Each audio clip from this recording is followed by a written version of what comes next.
Welcome back, one and all. We're back at Homebush Stadium, Giants Stadium, for the second half of the major game between the Giants and the Sydney Swans at halftime. 6-4-40, 2-7-19, 21-point margin to the Sydney Swans. Had a tweet and a question in the break about the 6 quarters. Of course, that is a bit of a silly thing to say because you cannot have 6 quarters. 6 periods in this game, and you'll see some of the rookies come out in the next half an hour or so and see their wares. Most of those players are being used in the last 5 in quarters, in periods numbers 5 and 6. So we're underway again.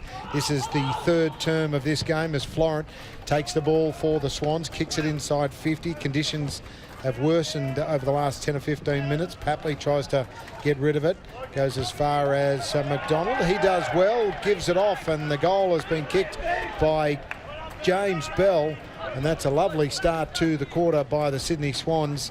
Good desperation, exactly what they needed, exactly what John Longmire would have liked them to do to start this quarter. They were a little lax in their finishing in the first 2 periods, but that was a nice finish from Bell, and he gets the first goal of the third term. So the Swans kick it along to 3 goals, 7-25, 6-4-40. The GWS Giants will be joined very shortly by Dane Rampe.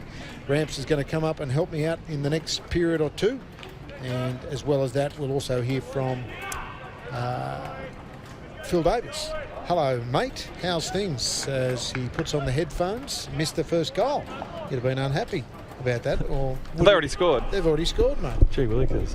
We'll just get that microphone turned down just a tad for Ramps as we get underway again. So good. James Bell got a little handoff from Reedy, and away he went. Reed's nickname.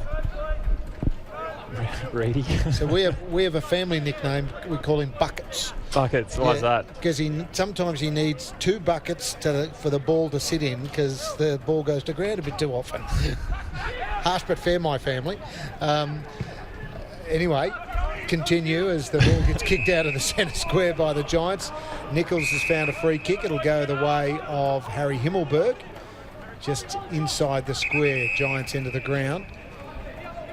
And we see again the man on the mark, just like a scarecrow, just absolutely scared to move as it goes inside 50. Riccardi missed it. Getting back, well done was Florent. Cleared the danger zone towards Perryman. He dropped the mark. Hayward gets involved for the Swans, but Mills, who's now in the midfield and seems to have enjoyed that first couple of periods in the midfield. Yeah, he's loving it. He's been flirting with the idea for the past few years, but ever since Pikey's come on board, he's given him the green light. I think he's going to be staying there for hopefully most of the season. Well, he had a heap of touches in that opening stanza, probably 6 or 7, as the ruck contest between Flynn and Hickey, another couple of players who've done well in the first half of this match, this 4-quarter seniors match, before the rookies and the other players get involved in the last 2 quarters. As we see Reed take it to ground, Bell gets involved, tackled by Taylor for the Giants, and also Taranto. He's not going anywhere. We'll have a ball up just outside the centre square. So yeah, the Hickey and both ruckmen, Flynn and Hickey, have done well in the early stages. Yeah, I've been really impressed with Hick today. He's been quite clean with a few marks, especially considering the conditions, and a few times been out of position and just brought the ball to ground, which is essentially all we want, especially, as I said, it's nice and wet. We've been really impressed with what he's brought so far. Well, you were out on the ground. How it looks obviously misty and slippery and all of that sort of thing. Is it getting quite heavy?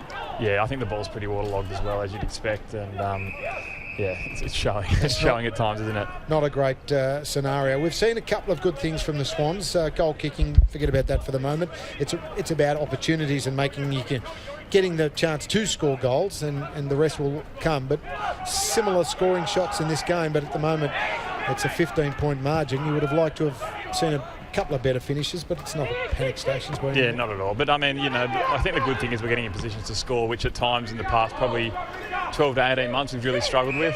Just let this passage unfold. Finlayson from outside with the right boot, and it's a handy shot at goal. I think he was trying to set it up for Green or somebody else inside the goal square, but it didn't quite work. That was Riccardi who was running onto it, but didn't quite work.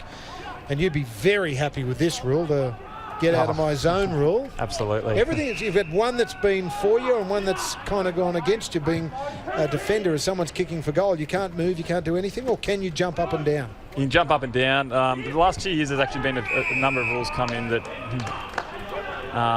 uncharacteristically help the defenders. They had the hand in the back one, which you could have an open face of the hand in the back as opposed to just the bumper bars, which does help. And obviously this one here with the more offensive weapon is the man on the mark being moved back 10 metres. Yeah, and it makes life very easy, and I suppose you'd be looking from a defender. The key area is to get it into the centre circle, and then I think the target will be one kick there, and then you're sort of in the it's just zone. Get it out of there, and hopefully, especially a player like Jordan Dawson, take the 10 to 15 metres, and with a big kick like his, you're out on the wing within 4 to 5 seconds, which makes it a lot easier to defend, obviously. He's coming with the ball in the centre of the ground. That's off the side of the boot. There's a couple of changes for the Giants. You'll see Hutchison in 20, Sproul in 28, Shipley in 34, all getting there as starts in this third period of the game. What about the Swans? Has anyone been brought in? I think we expect to see Joel and Marty at some stage. Isaac Heaney's on limited minutes, although he's still out there. But I think he'll be wrapping up, if not during this quarter, then definitely by the fourth. Extenders Joel and Marty, we need surnames? Sorry? Joel and Marty. Joel and Marty, yeah. Joel and Marty. Yeah. I thought you said Joel and Marty. As we see Papley directing traffic, calling players left, right and centre. One of those is Heaney. Takes the bounce. Heaney had to wait for it to sit up. Then sees Hayward, who should have taken that mark. Sinclair's in there as well for the Swans, but Haynes will help clear it for the Giants. And he's a cool, calm customer. And even opposition defenders just love the way that he's got that beautiful ability to float across the packs. This guy's really impressed me. That is a definite handy boot. He just drills it. He sort of runs like Kieran Jack a bit, doesn't he? He does a little bit. Yeah, that's a good comparison. We've loved what he's brought early on. Obviously, a high draft pick for us. And where does he play? Well, generally in these 18s, he played midfield and half forward, but we've tried him off the half back, and especially with this man on the mark, well, we really like his electric pace, and we really like him attacking that man on the mark. And breaking the lines. So, as we see, big going on off the ball. Toby Green and it looks like Matt Ling, even in trial games, Toby Green can either be the victim or claim he's the victim, and that was certainly out from where I'm sitting as Melican, dangerous across the face of goal and across the ground, but Blakey does well, and little soccer skills, and almost trips up Callan Ward, but comes out to the advantage of the Giants, or does it? Green, dispossessed, comes back. That was nice from Mills, just check side almost for Kennedy, and then it comes out to Campbell again. The thing about it is he can tell from here that he's not as big-bodied because he's only a young bloke. That'll all obviously come with time, and he certainly will end up in the midfield. It's just a matter of when, isn't it? Oh, yeah, I would have thought so. I mean, he lacks a little bit of size at the moment, but what he doesn't lack is competitiveness, and that's really important for a young player coming in, almost half the battle. So, he'll develop in time, but we're really liking, as I said, what we've seen from him so far. Okay, Matt Nichols is bringing the player back on the mark, and this is Perryman. So, are the umpires okay with this in the early stages? A fair bit of explaining of what they're doing, or they just expect you to know, or how to? We've had the umpires down at training the last couple of weeks, so they've been really helpful, really talking through baby steps with us. But I think today they're not doing too much. We're expected to know, and I think that's the best way to do it, is kind of learn the hard way and work from there. Riccardi's thrown over the boundary line by Hickey. I'm really impressed with Hickey's running ability. I mean, obviously Ruckman have to get over the ground and have to be very, very fit, but he's got a high leap when he goes for a mark, but also his ability to get across the ground's quite fast. So high hopes for Swans fans with the ruck pickup of Tom Hickey, who's, as we said earlier, this is his fourth club. Surprising for a guy you haven't heard too much about, but hopefully you can find a place here. Yeah, I think so. I mean, we're really liking him in the middle of the ground. And what that does as well is allow Callum Sinclair to play what we recruited him for, which was as that forward come ruckman. So yeah. Sinks has been battling really manfully the last couple of years and doing a stellar job. But it's going to work him into the ground if we just keep playing him. I wouldn't say out of position, but not what he was drafted at the club to do. So that's why I think he's loving having Hick here just as much as anyone. Well, and from a simple, as players tackle. It's Errol Goulden. Yeah, Goulden. He's done well. Perryman, a player that was penalised for incorrect disposal. So, and while he's got the ball, what has Goulden shown you in the early stages? That he's just a smart footballer. Again, like Braden, lacking a little bit of size, but he's just got an elite work ethic, work rate, and runs all day, and just a really good user of the footy. Well, I just noticed that he kicked that ball to basically full forward, and he would have been, by the time the ball hit the ground, he would have been 10 or 12 metres away from its landing position. So the old rule of you run to where you kick it, he's just taken that to a new level just then. Yeah, it's been uncanny the times he's been popping up in training drills and in our scratch matches the last few weeks. There's one thing is running hard and using your work rate when you're at under 18 level, but he's just been popping up in all the right places and hasn't missed a beat really. There's another one, Will Gould. Jeez, he's a big boy, isn't he? He's a big boy. So I just looked at him, he looked like a tank just coming down there. That's what we like. We like him throwing his weight around, and he's been given license to do that. He's a 20-year-old, was picked 26 in the 2019 draft, and had a little bit of an interrupted year, but this is his first time essentially playing a senior game of footy. Not that it's going to be counted as that, but he wants to make his mark, no doubt. Yeah, definitely. I mean, it's really tough for our first-year players last year. Obviously, those ones that weren't playing regular senior footy in the team were getting 10v10 scratch matches against, say, I think it started at 15-15, and then by the end of the season, it was basically so it would have been really tough for them. Lost a little bit of momentum in their footy and their development. So you can just tell these kids, like Chad Warner as well, are just looking forward to getting a full season under their belt and, I guess, applying all the craft they've learned over the first few months at the club. I think Will Gould spent a fair bit of that bubble time in the gym because he is absolutely huge and he's got arms like I've not seen. Big farmer's arms. Farmer's arms. So he came to the place with big arms. So he didn't just build them up over the last 18 months. As you see, the Chad punched that one over the boundary line. Chad Warner, again, a little bit about him. Number 39 back in 2019 was draft picked and made his debut last year, round 6 v Richmond. So what can he bring to the table, Ramps? He's just a little bit like Gould. He loves the physicality of the contest, and at times last year we had to hold him back a bit because just injuring his players and teammates and even taking out coaches at times in the training drills. But yeah, again, he's just looking to improve on last year. Really, really excited for him that he got a taste of it last year, and he's one of those kids that just look after himself. He's professional, he's driven, almost too driven at times. He gets the blinkers on and just so focused on what he's doing that he needs to, worry about just his role in the team. But you love working with those sort of players because they're easy to coach and mainly you see a lot of improvement in them. Okay, as the Swans working it towards the forward line, there is McDonald.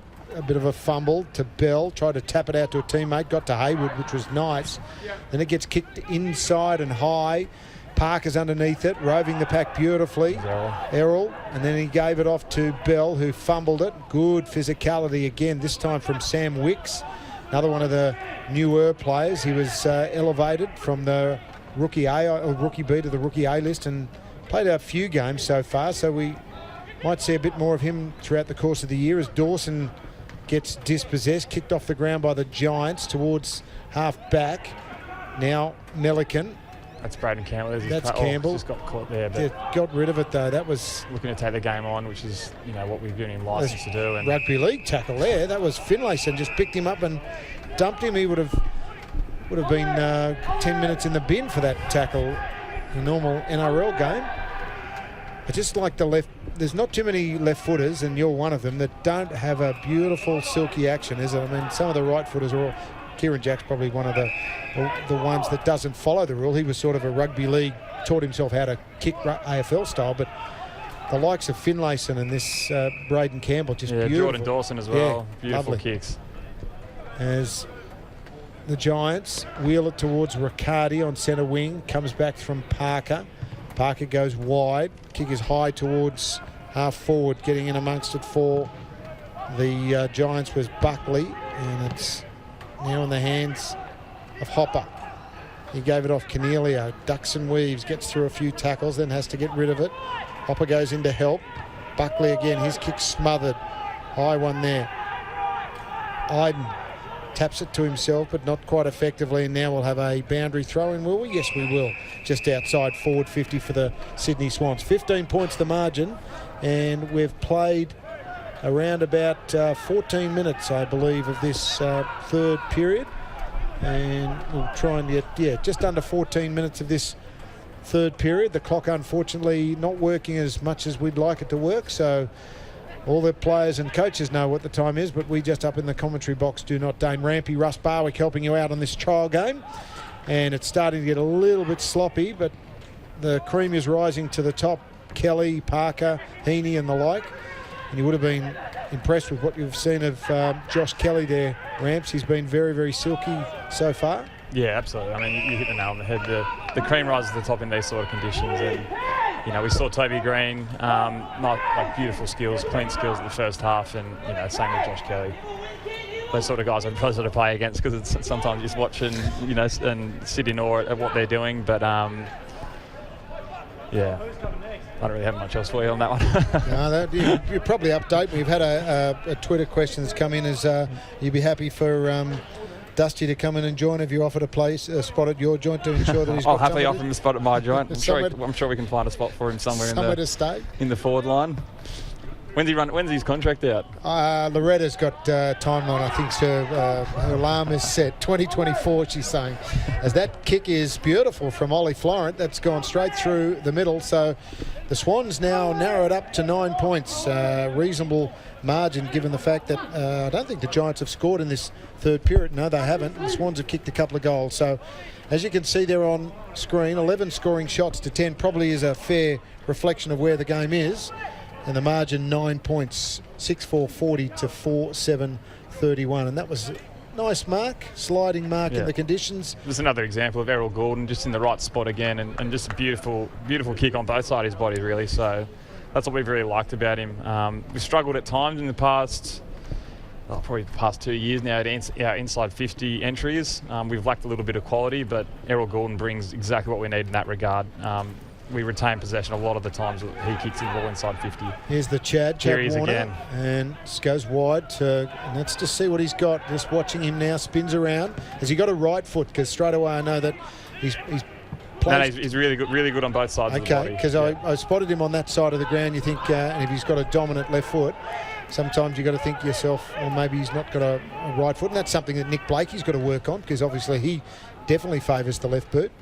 Like most people favour, that's a bit of a communication battle, but they get the boot to ball and it's going to be off the kneecap, so no out of bounds on the full there. So you think that Goulden and Braden Campbell will both be in the mix for the opening game of the season? Absolutely, yeah, definitely tracking that way. And Logan McDonald, who's holding up a key forward spot at the moment. So yeah, it's really exciting for our club and obviously for them as well and their families. And it all comes down to really these next few practice matches. So looking forward to seeing what they can serve up. Could be a budgetary reason, save on travel if they're playing at home and they make their debut, of course. But that will be. I don't think that's going to come into it. That will be something for the stats guys to find that 3 first-round draft picks make their debut on the first round of the following season. I reckon that the statisticians will be going long and hard to find out if that actually happens, and let's hope it does, because it'll be exciting for, as you say, the players and families alike. I think the last time we had 3 debutants in round 1 was 2016. And, but did they come from the previous year's draft? Oh, that's a good question. We had Millsy, Paps, and George Hewitt. No, it wasn't. No, George would have been here. He was on the rookie list and got elevated, didn't he? Yeah, correct. Oh no, Georgie was he got drafted in the main draft, but just took a little while to, I guess, push. Oh, not push out, but find his place. Learn his craft and do what he needed to do to get to AFL level. Here's a chance for the Giants. A cheeky little left footer from Finlayson gave some space to Himmelberg. He now decides to beautifully look up and find a teammate inside 50, and that is a lovely kick. And that's O'Halloran. Xavier O'Halloran, who's already got a bit of a reputation for being a bit of a quote-unquote weird cat. Apparently he's the one, when you hear them coming out, the yelling and the screaming, that's predominantly him. according to my man inside the Giants. And here he is, another one of these young players, Xavier O'Halloran. Don't know a lot about him at the moment, but I think he might have debuted last year round 10, but he's kicked that goal. So the Giants kick out to another 14-point lead at this stage, late in this third period of this game between the Giants and the Sydney Swans. You're back next week? You going to suit up in the... I'll be suiting up next week, yeah, absolutely. Yep. I've had a really good training block post-Christmas, and after quite a bit of time off, had four months sitting around twiddling my one and only thumb that was working, and yeah, really looking forward to getting back into it. And yeah, it's just good to have footy back. Well, you forget the fact that you guys normally get a chance to at least sneak away and, you know, go overseas or go somewhere for the off-season. That hasn't happened. So, you know, it was difficult for everyone. You're a Sydney local. Potentially a little bit easier for you because you could just fit back into your normality. Some of the other guys like to go back home, and whether that be Brisbane, Melbourne, Adelaide, some couldn't go back to Perth, for example. Yeah, I mean, obviously tough year for everyone. I mean, I've got nothing to complain about. I was at home with my friends and family. Yes, I would have liked to get away maybe, but in the grand scheme of things, it's pretty minor, isn't it? Yeah, very minor. We were quite lucky. Obviously, New South Wales didn't have a lot of lockdowns apart from that first one when it first started back in March. So I think a lot of the boys just use the opportunity to, you know, keep growing, you know, that bond and relationships that we developed in the hub together. We really enjoyed the experience, and you know, although the boys would have loved to have got home for a lot of them back into state, I think we've really enjoyed. Well, I know we've really enjoyed having each other, spending that time in the off season together. I think it's going to hold us in really good stead moving forward. You didn't get the dirts with and didn't want to see anyone by the end of it. You're saying I don't want to see any of you for another 3 weeks. It wasn't nothing like that, was it? Well, I got sent home. I was on a flight midway through. I'd spent 1 week in Perth and then had to fly back to Sydney for surgery, so I didn't really get to that stage of the trip. But by all reports, it didn't really happen. The boys were, I think, moving around. We went to Brisbane, then to Perth, and then the boys finished up in Cairns. So there's a little bit of moving around, and you know, it didn't get too stale from all reports. Yeah, and you forget about some of the travel arrangements. I was speaking with Alice Parker, who's one of the Giants AFLW players. I think in one 48-hour period, they went from Sydney to Canberra to Albury to Adelaide, back to Canberra or something, not knowing what the heck they were doing. So it was phenomenally tough for all athletes, not only AFL players, you know, obviously rugby league players, but at the end of the day, as we've said plenty of times, just happy to get games on the board as we see the balls inside 50 for the Giants. The margin 14 points their way. Hopper over the top. Neat little one to Riccardi, who just heard the footsteps, decided to take cover and turned it over. Parker in there as well. Warner gets his right boot to ball. Bell charging in there with a bit of courage, which is nice to see. Off the deck went Kennedy, and he'd be a player that would really like some of these young guns and bulls getting involved, and we'll get back to that shortly. Haywood has spotted up the lead there nicely of McDonald, but good work defensively there by Oden, I should say. Again, don't want to harp on it, but Errol Goulden again just creating a 50-50 and creating a score in the end. You know, probably should have capitalised a little bit better on that, but that's what he does. He creates opportunities, and yeah, we love having him out there. I think we can pretty much lock Errol Goulden into the starting side. I'm campaigning for him, aren't I? Mate, if you've got anything to do with it, I do believe you tossed the coin at the start. You might have to have a word to Horse and say, well, I don't care what's going on, but 21's playing. No, he can go out and toss the coin. So there you go. There's your exclusive, Vince. Got a couple of journos floating around looking for something to write about, and there it is. Errol Goulden likely to play next week, and rightly so, just has fitted in perfectly. So too Braden Campbell and Logan McDonald as well up forward. Hasn't had the opportunities. Not an ideal day for a tall forward, as Bell gets his boot to ball from about 25 out and kicks another goal. So the Swans get it back to within 7 points. And Bell gets his second, the only multiple goal kicker for the, well, we've kicked into the afternoon, so the only multiple goal kicker for the afternoon. Russ Barwick alongside Dane Rampe as they rein in the changes. Do you think that will have much of an effect on the game? The 90 down to, 75 on the interchange? I think so, yeah. I think it really will. It's, you know, it was only a few years ago, but you know, it feels like a long time since rotations of with the shortened games last year. Back to the full game this year, and then also reducing those interchanges. I think, the aerobic running and the real high-speed gut running is going to come into play a lot more, particularly with the way the man on the mark is. It's going to be zinging up and down the ground, especially in clean conditions, a lot more, and it's going to really test out those blokes that can run out a match. How many times you normally come off in a match? Once a quarter, maybe? Oh, I wish. Usually it's been on average it's been about once a game. So is that right? Yeah, I come off at the back end of the third quarter usually, rest up for the fourth.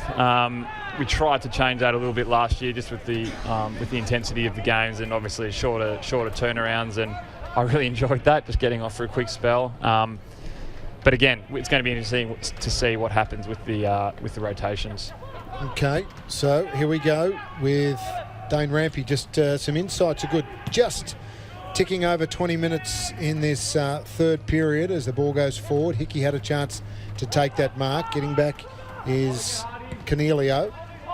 Spins it off the right boot. That mark should have been taken by Blakey, but it wasn't. So that's a high tackle. The umpires missed it. Green. And that's Tom version it was. A good player, Green, isn't he? He is. He's a bull. Buckley getting involved for the Giants. Green again. Teammates now. He's just smashing anyone. And one of his teammates has looked up and said, "What were you doing?" That might have been young Tanner Bruin. Yeah, he looks like a really good kid. Obviously, really composed in the scrimmage. Something that just a lot like Scott Pendlebury, just kind of takes the arms over and finds space. And Green, you're talking about? Yeah. Tom Green. They've got a big rap on him, as we were talking earlier with Jimmy Bartell. Nice work there from Papley. Speaking of Toms, he's a pretty special player too. 1-4 though. 1-4 is it? 1-4 for Paps. I'll get him out of the way in the pre-season game. That's fine. That's fine. Exactly. And this is another situation. You see Will Hayward, most blokes can't kick 40 metres and he's 40 metres from the goal square. So it really, if there's a turnover, it really does open up basically the fullback or the person kicking in is the only person back in the square. Yeah, absolutely. So you've got to reset your defensive line very, very quickly. And there's one of the new faces for the Giants getting involved. That looked like Shipley, it was. Comes the way of Fox. He dropped that one cold, but he got away with it. And the umpire's going to let him get away with it as well. Hutchison, the tackler, so he's a new boy for the Giants as well. Do you keep much of an eye on the other sides and the other teams, or just in your neck of the woods like the other forwards and key players that you'll be manning up? No, I'm interested in footy. I mean, I watch as much footy as I can. Not over the top. Just I enjoy watching Friday night games, but in terms of, I guess, the new players coming in, I won't pay too much notice unless they're playing seniors. But the Giants have brought in a lot of new young faces the last couple of years, and you can see them, particularly guys like Green, that are just ready-made. Yeah, they just have that sort of look and feel about them.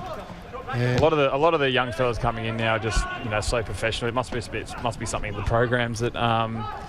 I guess the general development programs when you're growing up through TAC Cup and state leagues or whatever, it's quite stark the difference from when I started. It's probably only, what is it now, 8 years ago.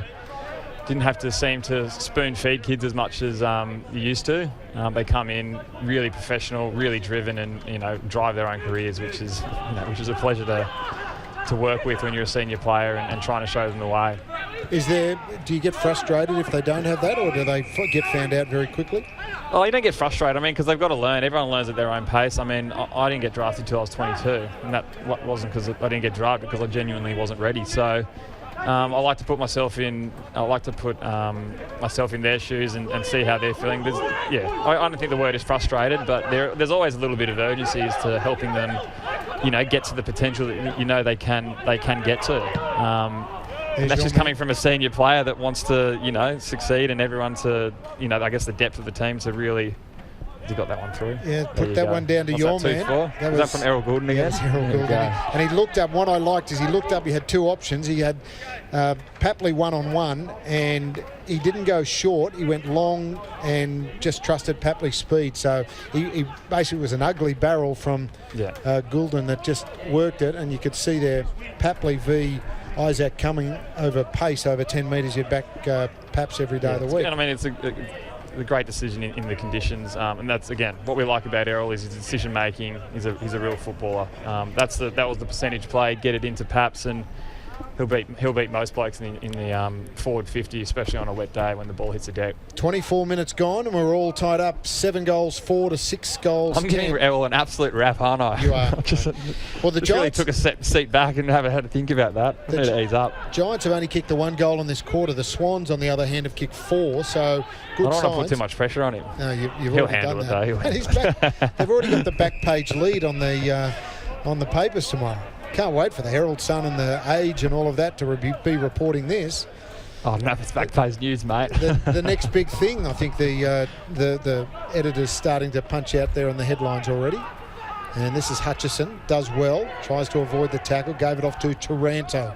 So we're seeing some new players get involved, and they seem to have fitted in nicely as the siren goes. 25 minutes, the third period, and the fourth period in this game. So nice way to do it. 46 apiece, all tied up after 3 periods of this game. Ramps, I won't keep you for too much longer, but enjoyed your insight there, and I really appreciate it. And you go back to when you said you were drafted, and it was 8 years ago. You came through a different system in the sense that you were playing Sydney footy and just threw your hand up and said, I want to see whether anyone's interested. Was that the case, or did I spent, straight after school, I spent a couple of years down in Melbourne playing for Williamstown, essentially chasing getting drafted. But after that didn't happen, probably 3 or 4 times in a row, I probably came back to Sydney, tail in between the legs a little bit. But I guess I was just lucky that I stayed fit and I stayed interested. And when a chance came up to come to, we were actually playing out here, the NEFL team, playing the reserves. I grabbed it with both hands, and I think it was almost like a free hit. So I was playing. So at that stage, you were playing just Sydney Footy League. I was playing for University of New South Wales. That's actually the Bats. They're the Bulldogs. Oh, the UTS Bulldogs, Bats. Yes. Yeah. So that's where Nick Blakey played a few games. Errol was down there. Who else do we have? We have young Bartholomew. Does he play there as well? No, he was a Sydney Uni boy. Yeah. We had Brandon Jack's playing there at the moment. Yep, Obviously, Kieran Jack's brother. And who was the other one? We had Jordan Foote there. He was a Bulldogs player. So, yeah. Anyway, mate, I'm going to take off. I'm not going to annoy everyone too much longer. No, but thank you very much. It was fantastic insight. And if you're wanting to be a part of the Swans, don't forget membership, the best way to access the game. They've introduced the Flexi membership. Caters for every situation. You join the club and you pay as you go. Planning on stadium, 75% capacity. You'd love 36,000 there for the Adelaide Crows game, which is March 27, Saturday afternoon at the SCG. It's just the best place to be on a Saturday afternoon, 1:45. Thank you very much, Thanks Dane again, Rampe, mate. Cheers. captain of the Sydney Swans, helping us out here as we will take a break and get set for a exciting final term when you consider 7-4-46 apiece. 7-4-46, 6-10-46. So scores tied up with a quarter to go in this main game before we have the additional quarters. We won't be covering those additional quarters from a commentary point of view. Will we? No, we won't be covering it at all. So the next quarter, we'll see who wins this trial match. And don't forget, they are playing again in a trial next week, both these two teams as part of the AAMI Community Series. Take a short break and we'll chat to you very shortly.